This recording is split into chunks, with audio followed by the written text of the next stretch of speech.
Hermann needs no introduction, but I'm going to give him one anyway. So Hermann is the founder of ARM, and also, I think, well, more recently and very proudly, the founder and director of Amadeus Capital. And Hermann has been nicknamed the grandfather of venture capital in the UK, which I'm sure he'd prefer just father. But regardless, that's his nickname. Hermann, are you ready to kick off? Absolutely. Wonderful. OK, big round of applause for Hermann, please.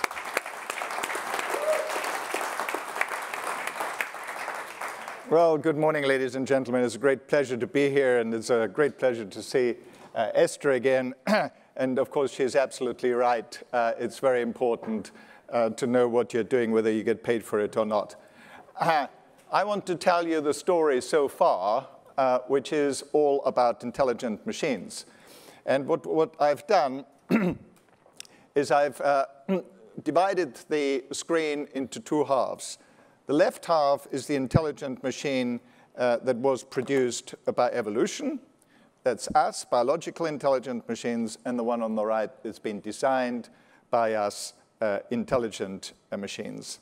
So the contents will be about the biological machines. They have neurons, brains, ears, eyes, legs, and so on.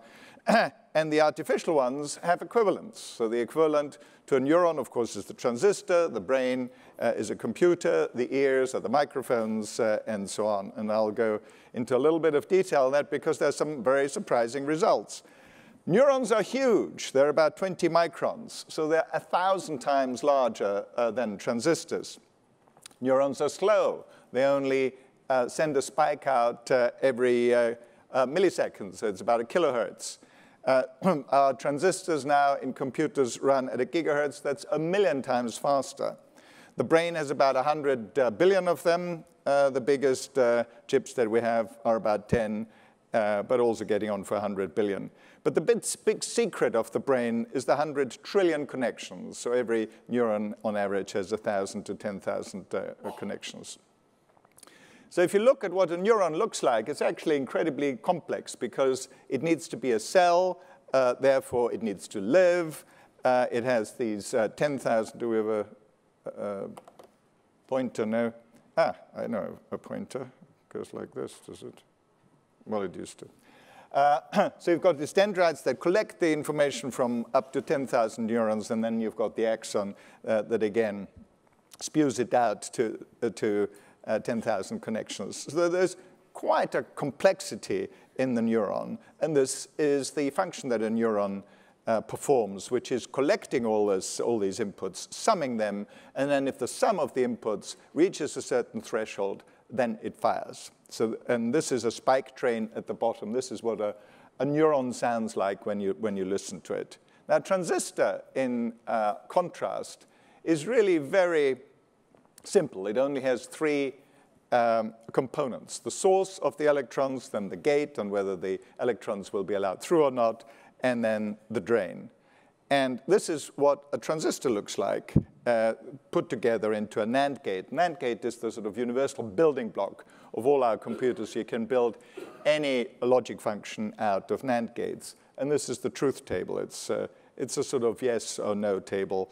And then this, instead of a spike train, you have these nice clocks. And if you want to do something analog, you can put them together into these waveforms. But we think with our brains. So let's compare our brains with the best computers that we have. And note on the right-hand side this package here, which has 512 gigabytes of memory in one package, and it just weighs 1 gram. We'll come back to this in a moment. And at the bottom, we've got the most powerful single computer, which is a GPU.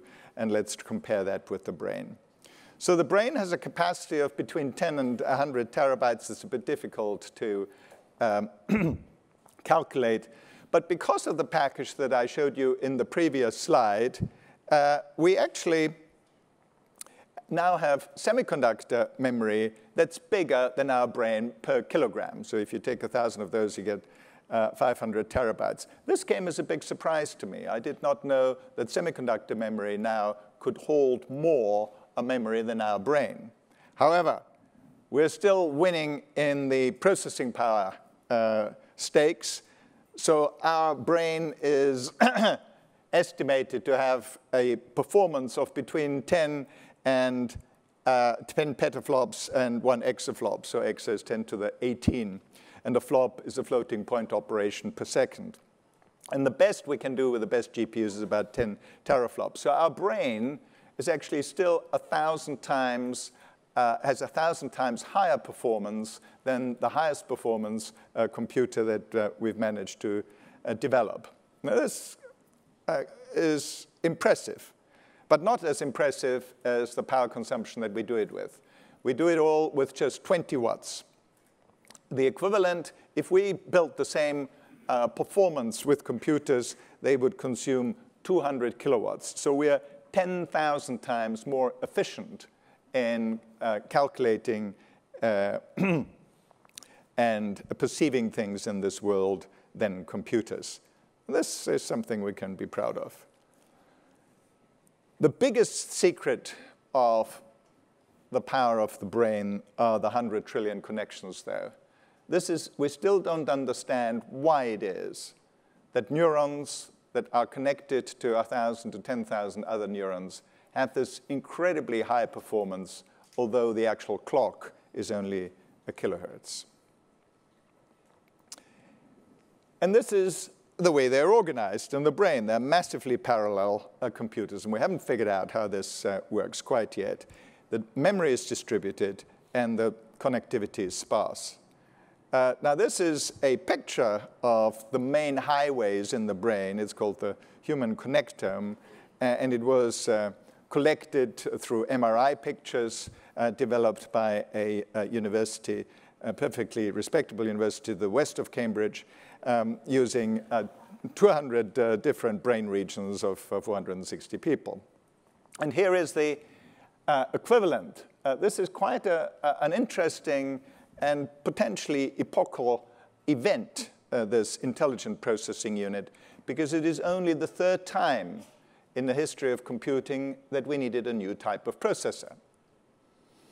The first time it was the change from CISC to RISC, from complex instruction set computer to reduced instruction set computer, and of course that was the rise of the ARM, which is my proudest achievement. And is now the best-selling microprocessor in the world. We're outselling Intel 20 to 1. The second time, it was when we needed a special processor for video, because our screens are the main route into a human brain through our eyes. And that's the graphical processing unit. The surprising result is that for machine learning, there is no, we've topped out with microprocessors at about 3 gigahertz. We can't go faster because of the speed of light, and that's not going to change anytime soon. So the only way of getting more performance out of the chip is by having lots of processing units run at the same time. But there is no generic solution to the parallelization problem. As luck will have it, machine learning typically works on very large databases, so you can actually break up the job into lots of different processors. And this GraphCore IPU, which is a company in Bristol, which might well become the microprocessor of choice for machine learning, has 7,000 processors on it, 350 megabytes of RAM, and implements a completely new type of architecture called the bulk synchronization protocol, which so far has only ever been implemented in software. So how do we hear? Well, we hear with our ears, of course, and the computers hear with their microphones. And let's just compare how the two compare. And as you would expect, microphones are actually miles better in every respect. The particular thing that has happened, which enables our change from a touch interface to a voice interface, are these beamforming microphones, like in the Echo and in Google Home. And the trick is that the Alexa can home in on where the speech is coming from, because it has got 7 microphones at the top. So it can form a beam to just listen to where the mouth is and shut out all the other noise. And that's the reason why you can now have voice recognition across the room. How do we see? Well, with our eyes, and of course computers see with cameras. And as you would expect, we really miss out here as well, because of course we've got microscopes that are a lot better than telescopes. But the most fantastic thing is actually the speed of cameras, which is in the picosecond era. And picoseconds are so fast that light actually travels a foot a nanosecond. A picosecond is a thousandth of a nanosecond. So there are pictures in MIT where they switch on the light for the stage on the right, and you can see the camera watching the light go illuminating part of the stage as the light hits the stage, because the camera is faster than the light. It's quite an amazing achievement. And this is just the tiny bit of electromagnetic spectrum that we can see with our eyes. So as you see, computers and artificial intelligences have a much greater connectivity with the real world. But the main difference is actually the fact that we have 2 eyes, and cameras, there are about 100,000 web cameras. And that is the reason why self-driving cars will be so much safer than we are, because look at the number of cameras, which is typically 16, 4 to the front, 2 on each side, 2 at the back. We don't have eyes in our back, radar, LiDAR. So it's easy to see why it is that self-driving cars will be much safer. Now, there is this huge change going on, and one of the first real effects of AI on our daily lives are going to be autonomous cars. And I will now show you the person who is responsible for this change of driving your own and owning your own petrol car to being driven, transport as a service, in an electric car. And this is him. Come on. This is my son, Michael. Now, why is he responsible for that? Well, when he turned 18, I said, Michael, are you going to get your driving license? And he says, what for? I said, Michael, well, to drive a car. And he says, what would I want to do that for? I just couldn't understand this, because when I was 18, the most important thing in my life is to drive a car. You know, how can you not want to drive a car? He's not interested in cars because he lives in London. He's very happy with public transport. A car would be a millstone around his neck. He'd have to find a parking space, and he'd have to find a lot of money to buy one in the first place. So I thought he was a Cambridge-educated weirdo until I talked to all his friends. And they have the same attitude. They don't have that relationship with cars that we have. And the final thing that convinced me that this change was secular was when I drove through Innsbruck with my brother, and we followed a car that was driving very slowly. And he said, I bet you there's a young person in that car. And I said, why? Young people always drive far too fast. That's what we do. No, no, no, he says. We had this joy of driving, you know, on the open road, because there was still an open road there. These young guys have the fear of driving because there's so many regulations. There's so much traffic that they have to deal with. And the first time you're in a car and you're subjected to all the traffic rules and all the other cars, they actually fear to drive rather than love to drive. So transport as a service is really the first real implementation of a significant AI that will change our lives, and in my opinion, for the better, because we'll have self-driving cars that can drive old people wherever they want to go. They will be a lot safer, and if you do the sums, and we've one of my companies is 5AI that hopes to be the first robotaxi company in London, the cost will be the cost of a bus. So even the commercial arguments, the economic arguments, are very much in favor of this. So here we go and look at legs. You know, we have these funny legs with, you know, the way they're structured here. If you have design freedom, you can produce legs that are quite different, like that from Boston Dynamics. Now let's see if I can get a video going here. Here we go. So this is what you can do when you have complete design freedom. Instead of feet, you can put some wheels on the bottom of your legs. And surprisingly, this works amazingly well. Of course, you can run much faster because you've got wheels. The software now is good enough to have really pretty good control over this machine, as you can see. So it can do pirouettes, and it can do the squats. But we'll see in a moment. Yeah, and then here is a pirouette. But we'll see in a moment that oh yes, it can do that. It can lift a leg without falling over. But here, this is quite difficult. You know, you define an XYZ point, and that funny concoction of a leg with a wheel can actually hold it very steady. And then if you have design freedom, you might pick up loads in a way that a human wouldn't think of doing. But because it's structured like that, that's the way. It can even go downstairs, which came as a big surprise to me. And if you now look, this is winter, and there's snow out there, and it goes down a hill, and will slip in a moment. And still doesn't over. See that? It still doesn't fall over. So the control we have of really what looks quite an unstable robot is really quite well. It's really quite good. And it even can jump for joy. So let's go back to our slides. I organized the first machine learning conference at the Royal Society. I'm the only venture capitalist in the world who's also a fellow of the Royal Society, which I'm more proud of than my knighthood. And we defined what machine learning is. And it's a system that learns from data rather than following pre-programmed rules. We also have now published a report on machine learning with Demis Hassabis and a number of the key thinkers in this space, and you can get it on the website. And here are all the different machine learning things. And of course, machine learning, as you all know, has been spectacularly successful already. If there is one slide I want you to remember, it's this slide. And it's very similar to what Esther Dyson said about the importance of goals.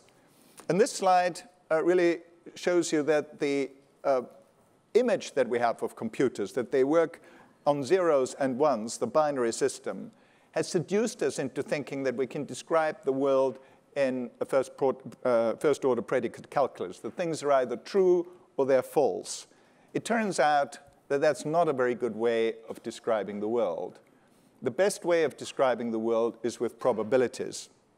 Now, you give up determinism, everything becomes statistical, but you don't need to program so much because you can teach. You can teach the computer by serving up a good data set that they can work on themselves, but it needs big data. However, the biggest problem is not the big data, but what we want these AIs to do. Now, in the case of the autonomous cars, it's easy to define to get us safely to wherever we want to go. But in general, we're actually quite bad at defining goals for ourselves. And that's what I call the genie problem, because we normally don't know what is good for us and don't know what to wish for. So having a common way of working out amongst ourselves what our goals are as humanity is, I think, the key problem for the next 10 to 20 years, and that's why I'm proudly wearing my Sustainable Development Goals. Then you know the stories about artificial intelligence. I just want to talk about Life 3.0, which is a very interesting book by Max Tegmark, where 1.0 is the nematode worm, where both the hardware and the software are evolved. Life 2.0 is us, where the hardware is still evolution determined, but the software is designed. And the culture, you know, we can teach our children how to speak and where to find food. And Life 3.0 is when we take control of our hardware. And this is the most exciting investment that I have at the moment, a company called Evonetics that has a pixel flow technology that allows us to do gene synthesis. And once you can do base-accurate gene synthesis, you really take control of life with all the positive aspects of being able to get rid of all inherited monogenetic diseases and all the scary things of taking control of life. You know this, I just want to talk about disruption, you know, the ARM disruption where we are outselling and outcompeting Intel easily, and you'll hear more about this later. But the main effect is really on the car industry, where again, we've got a technical change combined with a business model change. The technical change is the autonomous driving. The model change, the business model change, which is the most dangerous thing, is that the power shifts from the manufacturers to the service industry. But the biggest opportunity is health. It's the only trillion opportunity that I know, because we spend about 70% of the $3 trillion in the US on treating ill people, only 30% on keeping them healthy. This is going to change to 50-50. It's a $1 trillion change to e-health. So to wrap up, we've arrived at a time in history where evolution is coming to an end. And we started with Aristotle, and then Bayes said, well, it's actually not the syllogism, it's the probabilities that are important. Alan Turing, a fellow of my college in Cambridge, King's College, told us what can be computed, and now we have these artificial intelligences. So humanity has a new partner. These are intelligent machines, and the key thing for us to get right over the next decade or two is how to co-evolve with them. Thank you very much.